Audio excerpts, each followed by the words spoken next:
संविधान बचाने का संकल्प और सरकार की चिंता में भी संविधान बचाने का संकल्प, सरकार ने फैसला लिया है कि 25 जून अब संविधान हत्या दिवस के रूप में सरकार मनाएगी। ये हेडलाइन मैनेजमेंट करने की एक कोशिश है।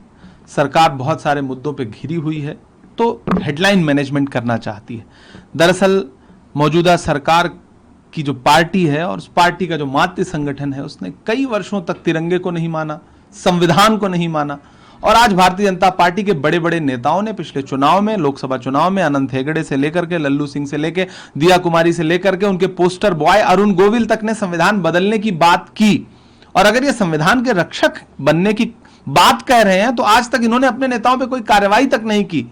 हमने लगातार संविधान बचाने की बात की। राहुल गांधी जी ने संविधान लेकर के देश को बताया कि संविधान यह है और हमें इस संविधान को बचाना, और जनता ने उस पर मोहर लगाई। 4 जून को यह तय हो गया कि 4 जून दरअसल मोदी मुक्ति दिवस है। जयराम रमेश जी ने बहुत अच्छी बात कही है।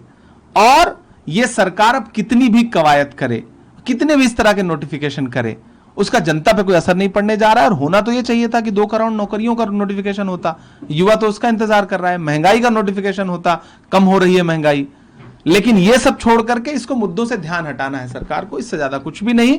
हम संविधान बचाने की लड़ाई कल भी लड़ रहे थे, आज भी लड़ रहे हैं और आगे भी लड़ते रहेंगे, और इस सरकार को संविधान से खिलवाड़ नहीं करने देंगे। लेकिन शब्दों के धनी हैं जो सरकार ने शब्द चुने हैं संविधान हत्या दिवस, जिन्होंने उनका तर्क है कि जिन लोगों की जाने गई, जो परेशान हुए, उन्हें भी देश याद करेगा। आपको लगता है कि सरकार का ये जो कंसर्न है, ये ऑपोजिशन के नेता, आप लोग खुद जो लगातार चुनाव प्रचार में संविधान को थ्रेट बताते रहे, उसको एक तरीके से काउंटर करने की? देखिए, सरकार लगातार दोहरा चरित्र रख रही है। संविधान को लेकर के उसका दोहरा चरित्र है।